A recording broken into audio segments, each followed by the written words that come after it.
And we are live. Welcome to session 5 of the Massive Open Online course for the master's degree in digital currencies at the University of Nicosia. This is the 10th iteration of our course. The first university course on digital currency started in 2013. I'm Andreas Antonopoulos. I'll be answering your questions for the next hour. And thank you for so many amazing questions. And we're going to get started just a second. How can everyone hear me? Is the sound good? Is the video good? Let me know.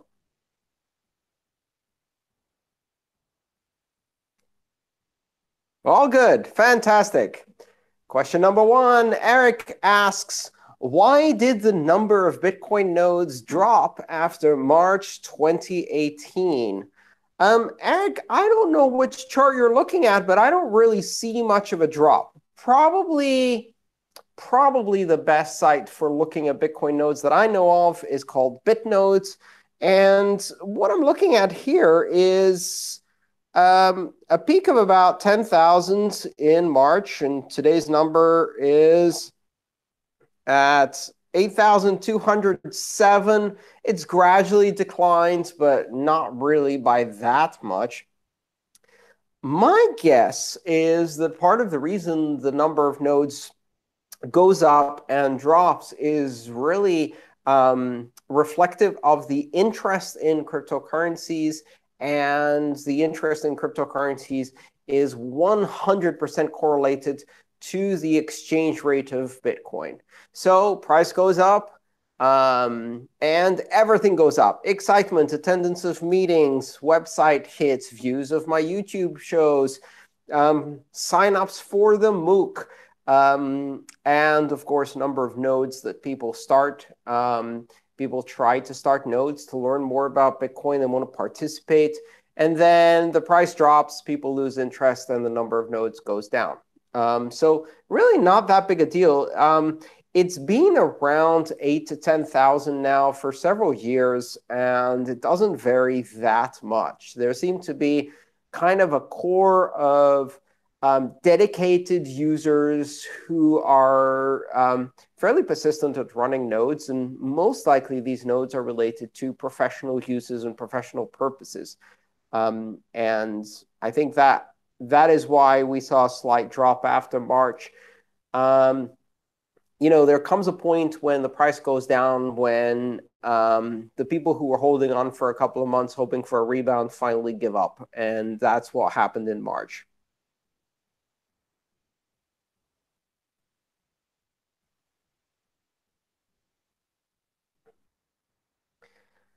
Zacharias asks, what are the characteristics of the recently released Bitcoin Core version, and what is the bug that was fixed?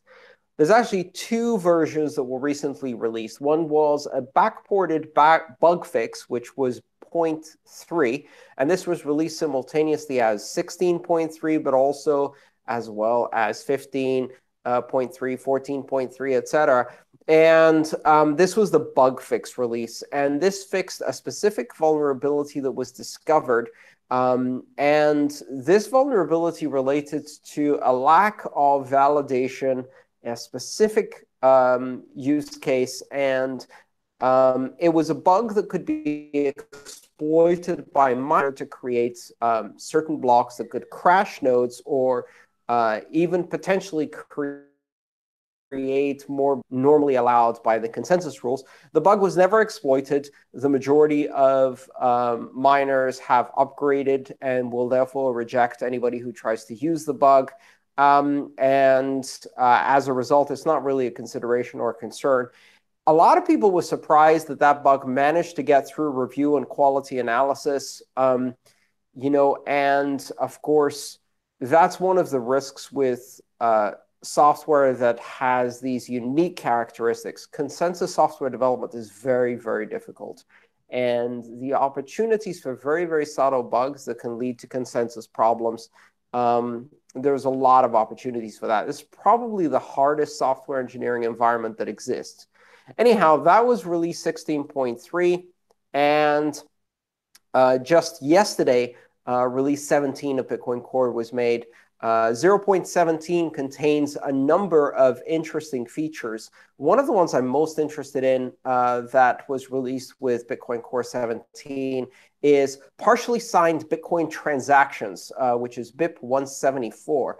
And this is a really, really useful release for those who are running operational systems that do either multi-signature workflows or are running wallets on behalf of users or a very large number of wallets. Partially signed Bitcoin transactions are basically, it's a structure that allows you to create a Bitcoin transaction on one machine, add inputs on another machine, perhaps, then sign different inputs on a series of different machines that can even be offline, which allows you to do cold storage signing, and then bring those transactions back, reassemble them, the partially signed Bitcoin transactions, into one transaction, convert it into a normal Bitcoin transaction, and transmit it on the network. So it's this workflow and orchestration that is extremely useful. There were probably another 15 or 20 changes to how the wallet software works in Bitcoin Core, a lot of great enhancements for hierarchical deterministic wallets, and some very useful tricks, like, for example, until now, you couldn't dynamically load a new wallet on Bitcoin Core. You had to load it at startup. So if you wanted to add a wallet to the system, you had to shut it down and start it up again, which in some environments, especially production environments, is a big deal. Now, Bitcoin Core can dynamically load wallets from the RPC interface. Great changes in Bitcoin Core 17. This was probably one of the more interesting upgrades that had a lot to do with operational use of Bitcoin Core in production environments. Zacharias also asks, is there a way we can get the number of Bitcoin nodes or downloads worldwide or per country? And what is the difference between reachable and non-reachable nodes? Zacharias, yes, there is a way you can get the number of Bitcoin nodes. Again, one of the places to go and look at that is a website called BitNodes. And it does show you, among other things, it shows you an interactive map that you can zoom in, and it has little blue dots for where there are Bitcoin nodes running. And as far as downloads worldwide, I believe that GitHub has certain statistics, but there are so many different ways you can download Bitcoin from so many different sources that it's probably difficult to get an accurate number for downloads per country. What is the difference between reachable and non-reachable nodes? Really, the difference is that some nodes have open the Bitcoin port. So they basically advertise access to the specific TCP port for Bitcoin. And that means that other computers can connect to them on the public internet. So their Bitcoin port is accessible on the public internet. Now, in order to do that, you need either a computer that's not behind a network address translation system, which is usually like a home wireless router or home firewall. Those usually have network address translation, or a network address translation router that has universal plug and play, or UPnP, so that it can open and forward ports inside. So you have to do a bit more setup to make your Bitcoin nodes be accessible from the public internet. A lot of people don't do that, and they don't do that for various concerns, including that they're advertising that they're running a Bitcoin node, so people can find that and correlate it with their IP address, which is not necessarily a big risk, but it does appear to be a concern. Or because it's technically more difficult, so they don't figure out how to do it. Then, of course, there's nodes that are deliberately hidden, and those are ones that are running on top of Tor, the onion routed network. And Tor running Bitcoin nodes, which are running as they're called on onion sites, are accessible over the Tor network, but nobody knows exactly where they are. So they go for another level of hiding. Nobody really knows how many reachable versus non-reachable nodes there are. In order to find a non-reachable node, it has to reach out and connect to you, or a node that's keeping track of IP addresses. And there are some software projects that are attempting to count these by counting IP addresses that are found online. The bottom line is we estimate that there are approximately more than 10 times the number of non-reachable nodes than reachable nodes. Or let me just correct the terminology. The correct terminology is listening nodes versus non-listening nodes. So listening nodes are the ones that are reachable on the public internet. Non-listening nodes can make connections out. They're reachable in that direction, but they're not listening for connections coming in, or they're not available on the public internet in that way. We estimate that for the 10,000 approximately listening nodes that exist today, there are more than 100,000 non-listening nodes. But again, it's very difficult to get an accurate number. All right, let's check in on the chat room and see how things are going, how everybody is doing.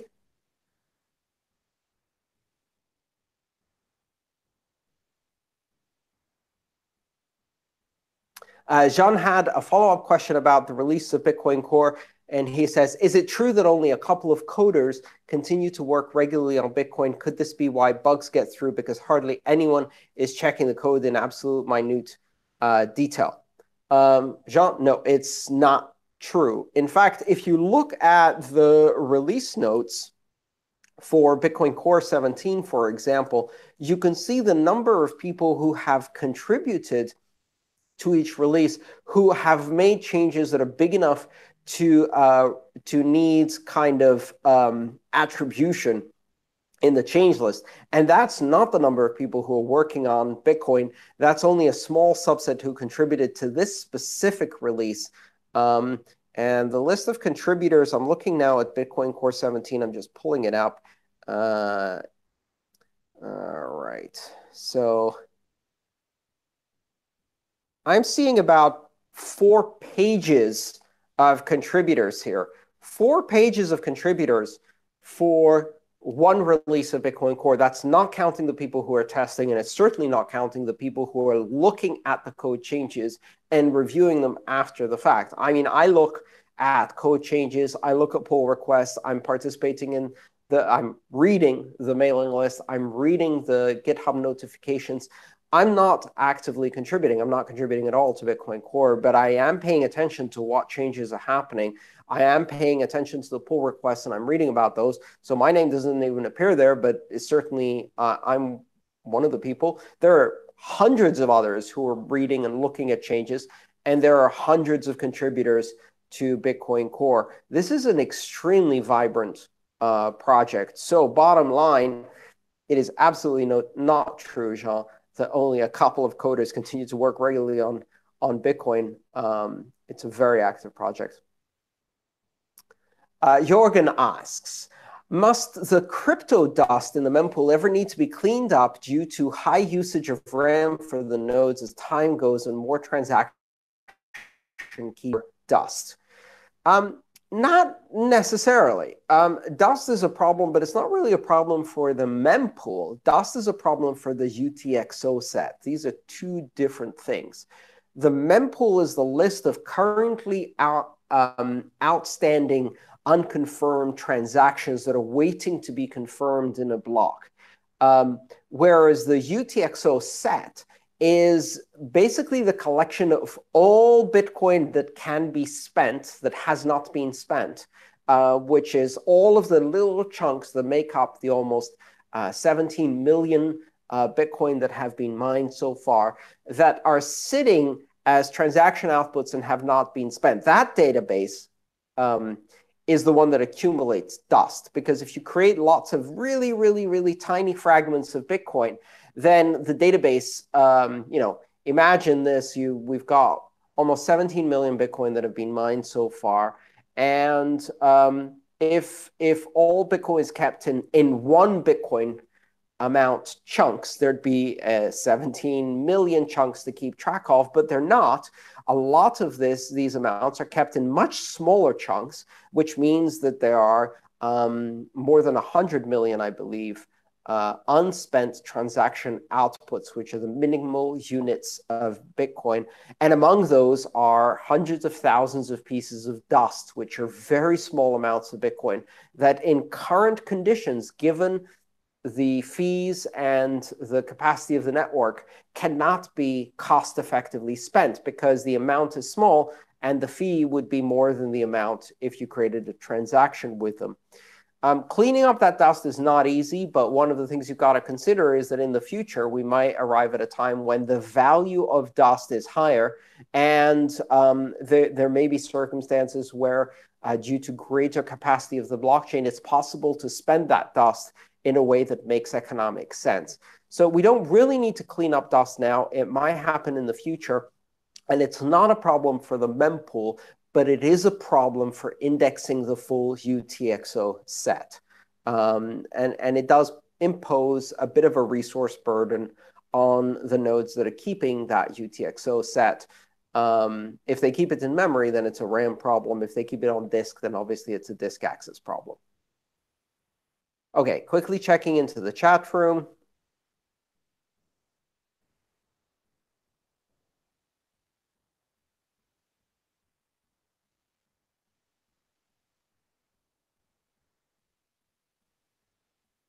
Gabriel asks, are nodes backwards compatible? If I have Bitcoin Core 0.14 and the latest version is 0.17, can I still function or am I forced to upgrade?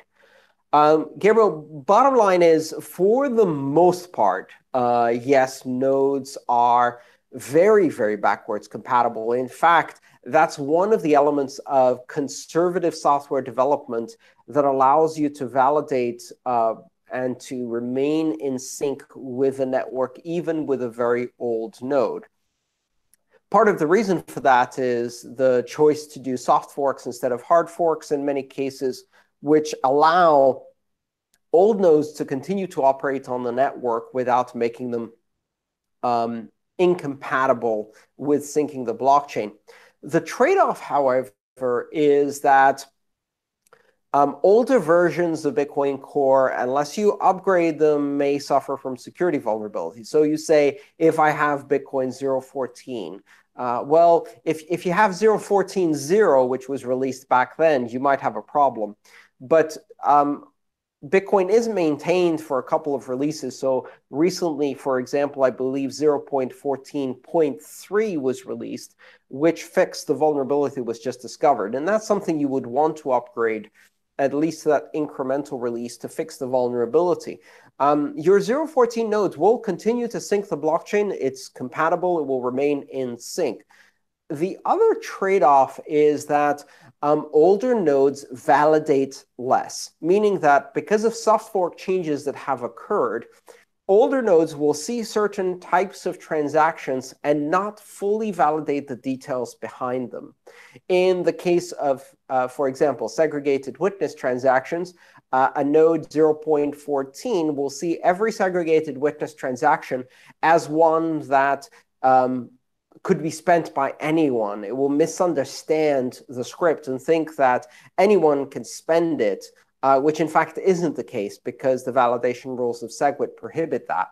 But it looks like a transaction that has much more loose rules to an old node, and that allows a node from 0.14 to validate a SegWit transaction without really validating the signature and continue to operate in sync on the network. And that way it doesn't become incompatible with the blockchain. That's a deliberate choice to do that as a soft fork, which we'll talk about in a second.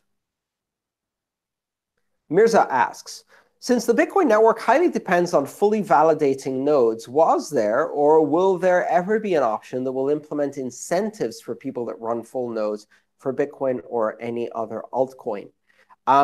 Mirza, many other altchains do in fact have incentive schemes for running nodes in various forms, most of them through a process called proof of stake, but Bitcoin does not. So mostly there's two reasons why you would run a full node, a fully validating node, not necessarily a full archive or full blockchain node.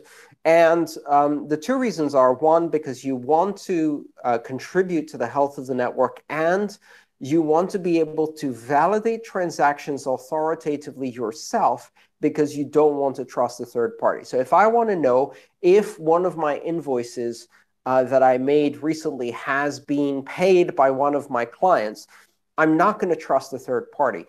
I'm going to ask my own node if that transaction has been confirmed on the blockchain and that payment has been made. And my node, I know how it's configured, I know what consensus rules it's running, and therefore I trust that validation on my node. The other reason people would run full nodes is because they're running a business. If you're doing e-commerce and you want to receive payments, you can't trust. Well, you can trust third parties, but then you're not really participating in Bitcoin. You might as well be doing PayPal.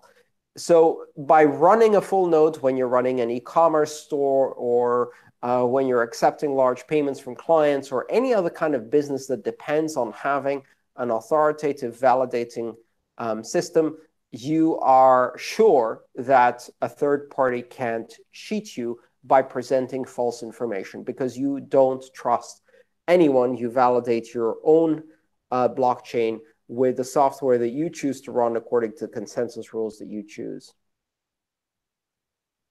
Jean asks, would it be possible to run a node using an external SSD for the blockchain linked by USB? How long would it likely take for a USB 3 port? Jean, yes, it is entirely possible. An external SSD, high-speed USB, essentially that gives you several gigabytes per second. I believe the USB 3 standard is 6 gigabits per second. And with a high-performance external SSD, for example, on a Raspberry Pi or mini PC with 4 gigs of RAM, people do this all the time. It's a common configuration. And I'm guessing that's why you're asking. You're probably thinking, could I buy a Raspberry Pi 3, for example, and with a Pi 3, can I connect a USB 3 port with an external SSD, a terabyte drive, for example, and sync the blockchain fast? It will take about 2 days. That's just a guess. I haven't recently done a sync of that scale, but it would probably take about 2 days. So it's absolutely doable. And it's a good model for running your own node if you have a connection at home. All right, let's check in on the chat room again, see how things are going.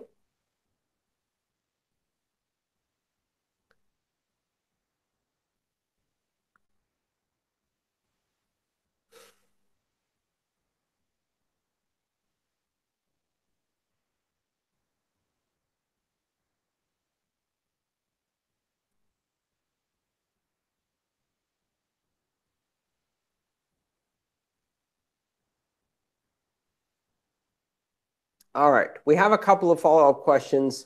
If you're asking questions that are not part of this week's material, I'm not going to answer them. You have to ask your questions in advance on the forums, not during the chat, because we do have a lot of carefully selected questions that cover the material we have in this particular week's session. I will answer questions if they're directly related to something I just said, and you need a slight clarification. And yeah, highlighting my name won't change that.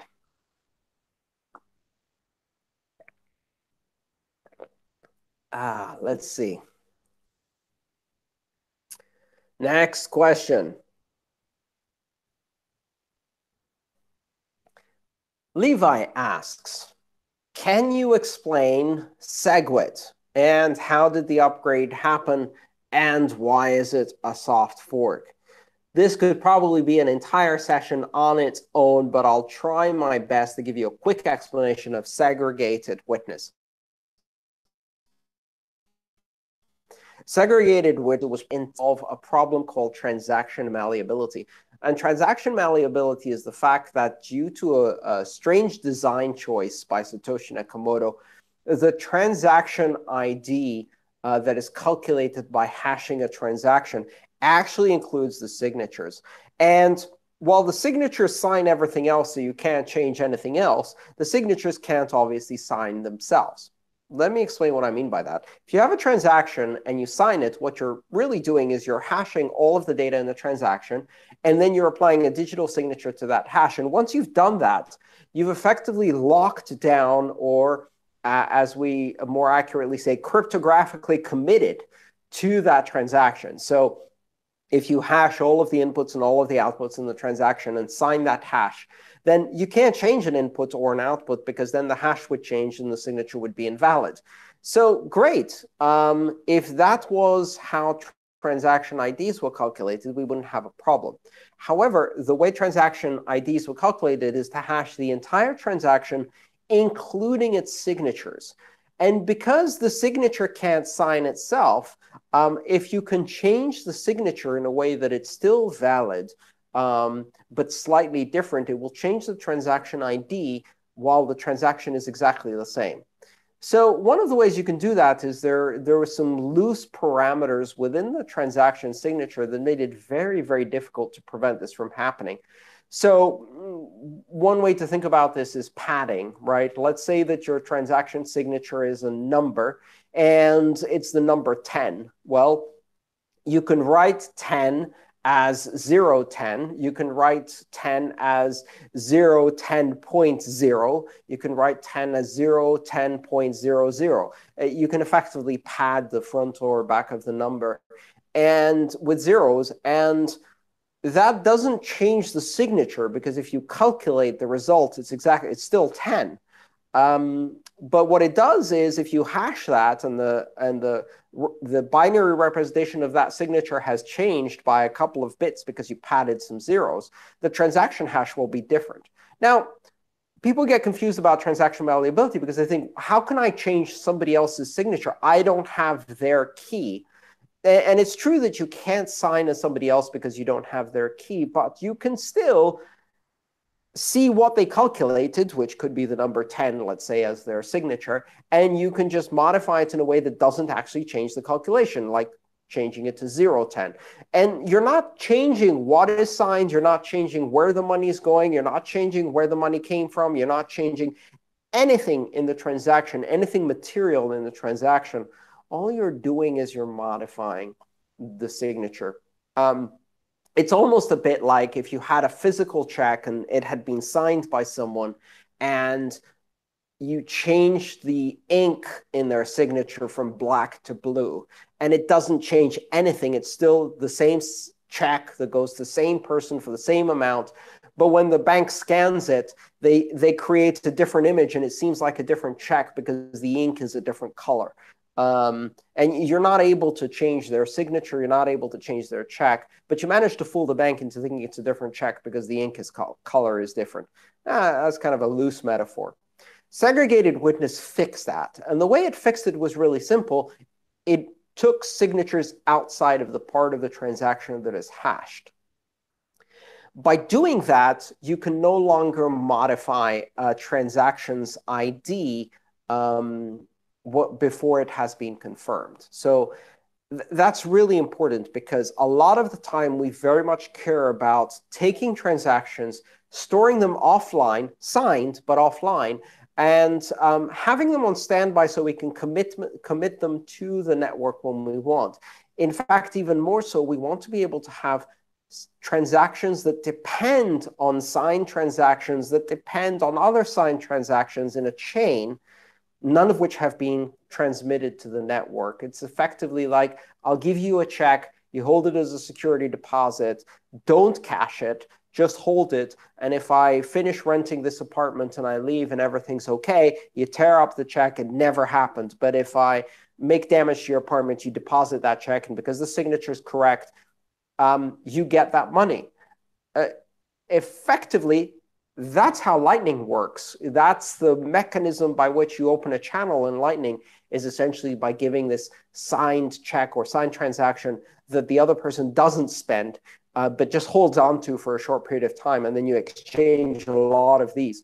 You can't do that if someone can change the hash of a transaction, because all of the transactions that depend on it will become invalid. So transaction malleability really, really caused some significant headaches in Bitcoin. It was also a roadblock to some very important advanced features, including pretty much any form of advanced smart contract payment channel, Lightning Network, and other technologies that can be built using Bitcoin transactions, signed Bitcoin transactions. The upgrade happened on the 1st of August, 2017. It was a soft fork in order to avoid disrupting the network by forcing everyone to upgrade. So essentially, so that old nodes will remain compatible, it was designed to be a soft fork upgrade. Now, at the same time, because the signature was being moved outside of the main body of the transaction, it's still absolutely validated as part of the transaction. That doesn't change. There was an opportunity to fix a couple of other bugs, including the way signatures are formatted and the way signatures are evaluated to prevent a certain type of denial of service attack called a quadratic signature vulnerability, whereby the number of operations that you had to do to validate a signature increased by the quadratic of the number of signatures instead of as a linear order. And that meant that you could create signatures that could force the entire network to spend minutes validating a single transaction. So SegWit fixed 5 or 6 things that were related to transaction malleability and the way signatures were interpreted, and also opened the door for much more efficient use of the blockchain. It gave the Bitcoin Core developers an opportunity to introduce a capacity upgrade to approximately 2 meg for the blockchain without changing the way the consensus rules work, and while maintaining backwards compatibility without doing a hard fork. Because that signature data is actually the biggest part of a transaction, especially in complex multi-signature transactions. So by moving it outside of the transaction itself, it's not counted in the calculation. And now there's a new calculation for the size of a block called block weight, which allows blocks to go from 1 megabyte maximum before to now between 1.7 and 2.1 megabytes, depending on how complex the transaction is. So essentially, it gave us a boost in the capacity. We can now fit almost twice as many transactions that are SegWit. The transactions are more efficient to validate, and they no longer have the transaction malleability bug.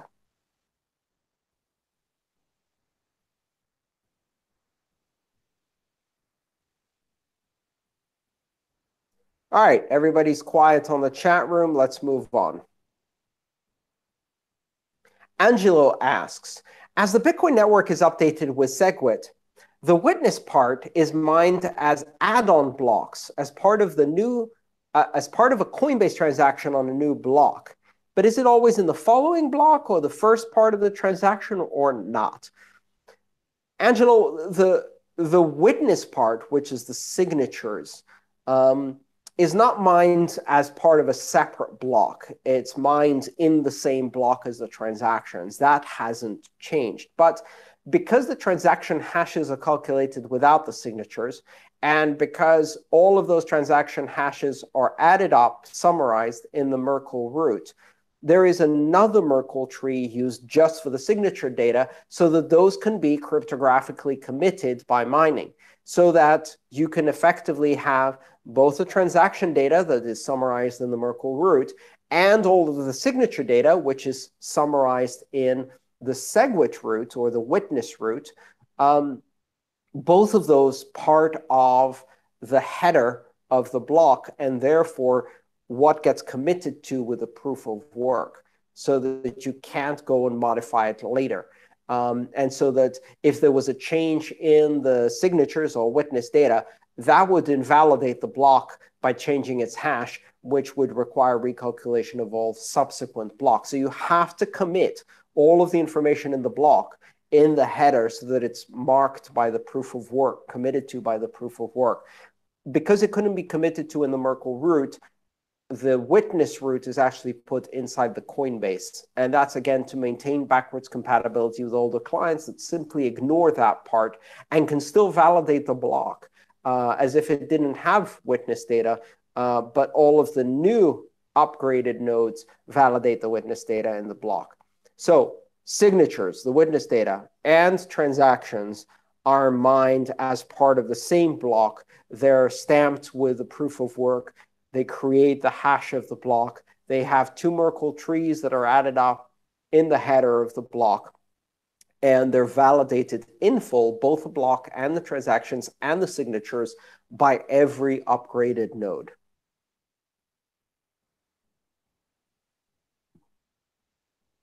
Alex asks, what amount of transactions could be included in a block before and after SegWit?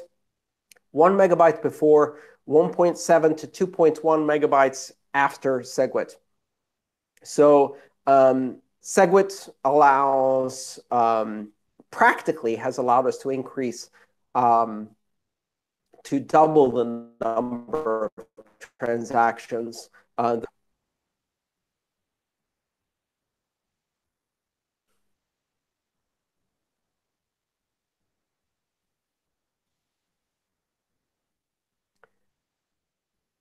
All right, let's see what's happening here. Back in the chat room, I'm just going to quickly check what's going on.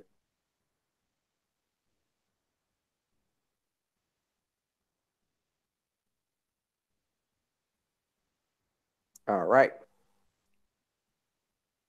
Gabriel asks, can you explain the Lightning Network and how payment channels and locked funds work? What's up with the difficult questions today? First, it was, can you explain SegWit? That wasn't too easy. But can you explain Lightning Network? Whew. All right. 1 second. I'll give it my best. We've got 20 minutes to go. Can you explain the Lightning Network and how payment channels and locked funds work? Yes. Let's start with payment channels. What payment channels are transactions on the Bitcoin network that lock funds into a 2 of 2 multi-signature address. If I have a payment channel with Alice, and that payment channel has funds locked so that I commit a certain number of funds in the balance of the channel. Let's say I put in 1 Bitcoin, and Alice puts in 1 Bitcoin. And we both commit those into a 2 of 2 multisig where both of us have to sign to release these funds.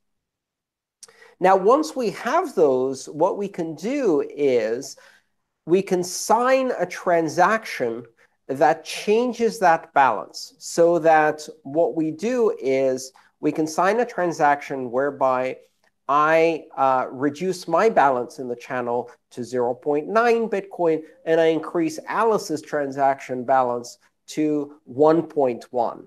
And we do that by simply updating that multi-signature with a new transaction that is signed that updates the balance in the channel. Now, that's a payment channel because we don't actually transmit that transaction to anyone else. We just hold on to it. So once we've locked the funds into the payment channel, we can now write a transaction to each other. And this is a real Bitcoin transaction. And what this transaction does is it's like a final closing transaction with a new updated balance. So I say, OK, great. I used to own 1 Bitcoin in this channel, and Alice used to own 1. But I'm going to sign a transaction that Alice could cash in the future that actually gives her 1.1 Bitcoin and returns 0.9 to me from this multi-signature address. And I'm going to sign it and give it to Alice. Now, Alice could sign it and cash it, at which point she gets 1.1 Bitcoin and I get 0.9. Or she can just hold on to it and then wait. Now, if I want to do another transaction, I could sign another transaction that reduces my balance to 0.8 and increases Alice's to 1.2. I sign it, I give it to Alice. Now, Alice has a transaction that has a new balance. Now, if she took that transaction and actually cashed it, she would get 1.2 Bitcoin. I would get change 0.8 Bitcoin. And effectively, we've now transferred 0.2 Bitcoin total to Alice. But what if Alice now wants to pay me back some money? So Alice writes a transaction that changes the balance back to 0.9 to me. 1.1 to Alice. And effectively, now Alice has sent me 0.1 Bitcoin in the opposite direction, Alice to me, and I just hold on to it. And back and forth we go, signing and sending each other these transactions. Anytime we want, one of us or both of us collaboratively could sign the last transaction we have, which is the accurate up-to-date balance of our tab, tab in the meaning of how you keep track of a credit, like you would when you're buying drinks from a bar and you don't sign the credit card until the end of the night. You just keep track of how many drinks you have. And that would effectively close the channel when we sign the last transaction, commit it, and update the balance. There's a few complexities in there, which are for security reasons. Now, obviously, I want to have some protection so that Alice can't sign an older transaction, which gives her a better balance. And there's a couple of ways to get around that. There's a mechanism that has a penalty built in where if Alice tries to cheat by signing an older transaction, that transaction also contains a script within it that allows me to take back all of the money from the channel. And because that's the only transaction I've signed and given to her, the one that has the penalty for misuse, she can't sign it prematurely without my agreement because I will penalize her by taking all of the money in the channel.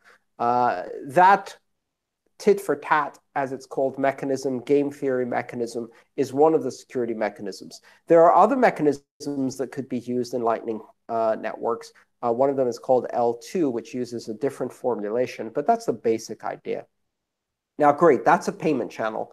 Effectively, we lock some funds into a common credit amount, into a multi-sig address. And then we exchange signed transactions that we don't transmit to the Bitcoin network, updating the balance between us in order to reflect payments that we're sending to each other. And then at the end, when we're done sending payments to each other, or maybe never, we can then take the last transaction, sign it, and close the channel. That's one payment channel. But what's interesting is when you can take lots of payment channels and link them together. So effectively, what the Lightning Network is taking that bidirectional payment channel that I have with Alice and linking it to another bidirectional payment channel that, say, Alice has with Carol, so that I make a commitment to pay Alice only if Alice pays Carol. And as a result, I've paid Carol through Alice. And that's done through the exchange of a series of transactions that are called hashed time lock contracts, or HTLCs. It's rather complicated, but basically we use Alice as an intermediary, and if I commit funds to Alice and Alice commits funds to Carol, that's as if I committed funds to Carol.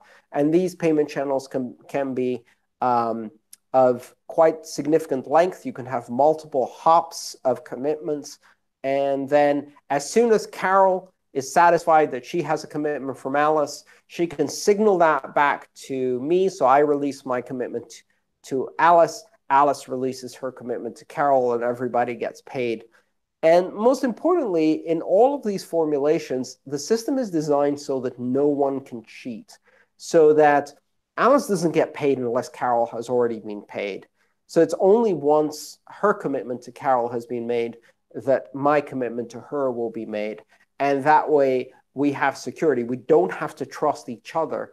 And if anybody disappears from the network, we can all get refunds of all of the funds that we've locked up into these commitments.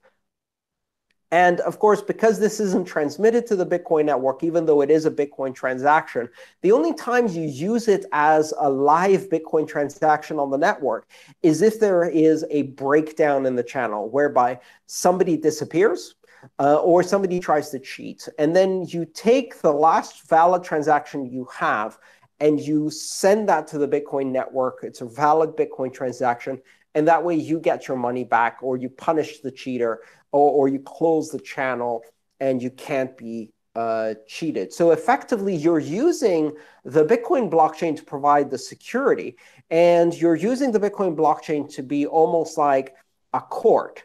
And just like you don't take every contract you ever made to court, you only take a contract to court if there's been an attempt to cheat you. In Lightning Network, the vast majority, hundreds of thousands of transactions can happen without any problems because everybody knows that if they attempt to cheat, if they disappear from the network, or if anything goes wrong in the Lightning channel, any one of the participants can take one of these already signed valid Bitcoin transactions, cash it in the court of the Bitcoin blockchain, and become whole. And if you know that someone can cash this transaction if you cheat, you don't cheat, especially if there's a penalty included in the transaction that will cost you. So that's how Lightning Network works. There's another question, which is Lightning Network a sidechain? And the answer is no, it's not a sidechain. Lightning Network is an overlay network. It's basically a series of smart contracts that operate within Bitcoin that allow you to do hundreds and hundreds of thousands of offline transactions that nobody sees other than you and the other recipient, in a way that's very, very private, very, very fast, with very, very low cost. And the capacity of the Bitcoin network is only used to open and close channels, which doesn't need to happen very often. And therefore, you can scale the core Bitcoin blockchain to a much greater degree. It's only used as the judge.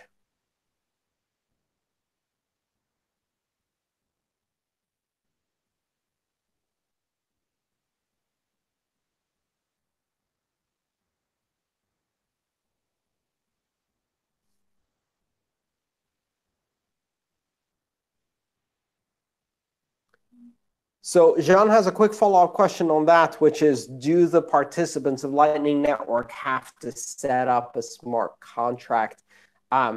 What I mean by smart contract is basically a Bitcoin address which has a script inside it, which contains a multisig and a timeout and a refund process or a penalty process. And that's used to continuously update the channel. You don't do any of that. Effectively, all of that's done by your Lightning node or your Lightning wallet automatically for you. It looks very similar to a Bitcoin payment. You'll receive a QR code which has a Lightning invoice. You tell your wallet to pay that Lightning invoice, and it finds a route within the network through which it can make a series of commitments to transmit a payment to the other party. And that will execute in less than a second in most cases, very, very fast. Your payment will be received at the other end.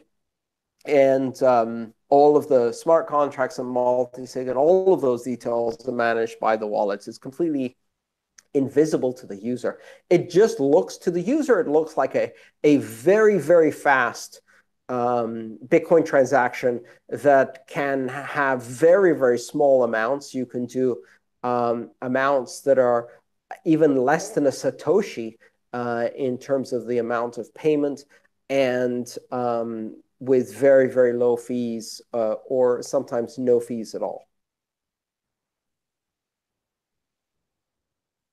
Andy asks, do these payment channels face scaling problems if they're heavily loaded with transactions?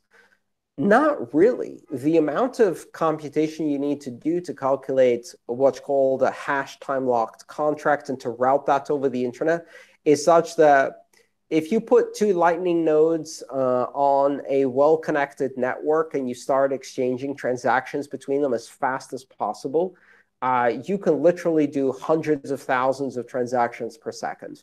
And because those transactions are only seen by those two nodes, there could be another two nodes right next to them doing 100,000 transactions per second. And there could be another 100,000 nodes, each doing 100,000 transactions per second to each other. And all of this doesn't really affect the rest of the network. So it decentralizes the scaling in a way that makes Lightning Network not only much more private, because these transactions on these payment channels are not seen by anyone other than the participating node, much harder to censor because you don't need to get it to a miner, and also much, much faster and lower cost. All right, let me quickly check in the chat room, see how we're going. Couple of additional questions. Is Lightning Network also for altcoins? That's a great, great question. Yes, Lightning Network can run on any blockchain system that has certain fundamental capabilities. It must have the ability to do multisig. It must have the ability to do time locks. And if it has the ability to do those two things, you can probably set up a Lightning node that's in compliance with the current Lightning Network specifications, which are called BOLT, Basics of Lightning Transactions, BOLT. And the BOLT specifications are not specific to Bitcoin. In fact, already the Lightning Network operates on both Bitcoin and Litecoin simultaneously. Here's the really amazing thing. You can send a Lightning payment in Bitcoin, have it transmitted across the Lightning Network, have a node, intermediate node somewhere in the middle, simply exchange it, so that one payment channel comes in on Bitcoin, the other payment channel through that node goes out on, say, Litecoin, and the recipient gets Litecoin, you sent Bitcoin. Effectively, Lightning Network is not just portable to other blockchains, but it can run multiple currencies simultaneously, where even a single payment can involve exchanging for other currencies, and not just once. You could exchange 3 different currencies in a single payment and route them across the Lightning Network. Who keeps Lightning nodes? I'm running a Lightning node. You can run a Lightning node. The requirements to run a Lightning node are fairly light. In fact, if you're already running a Bitcoin node, adding a Lightning node to it is very, very easy. It takes very few additional resources. And the incentives are that if you decide to route payments, you make a tiny, tiny fee for each payment you route. If you run a Lightning node full time, you'll probably make a few cents per month. It's very, very cheap, but also it's very, very easy to run. And it's usable across the borderless global internet, which means that these Lightning payments can be transmitted all around the world. The Lightning payment channels cross network boundaries. There's no limitation as to where geographically a Lightning node can be, and a payment can be routed globally in a matter of seconds or even milliseconds across the internet. Finally, at this stage, fascinating things about Lightning is we're beginning to track and look at the size of the Lightning Network growing. So as nodes are added, they advertise their presence, and they advertise the channels they have open, and they advertise how much capacity those channels have. But some nodes don't advertise their presence, and some nodes don't advertise their channels to anyone other than the other part of that channel. So you can have kind of secret channels on Lightning. The bigger the Lightning Network gets, the harder it is for us to see how big it is. It becomes more and more invisible. And because on the Lightning Network, all transactions are routed, encrypted through this onion routed topology, where each node doesn't know where the payment is coming or where it's going, the bigger it grows, the more private it gets, the less we know about where payments are going, the less we know about how many payments are happening, and gradually it becomes harder and harder to collect statistics. The funny thing is that over time, we will gain less visibility into Lightning. We'll know it's out there and lots of things are happening on it, but the level of privacy is such that we'll know less and less and less about it.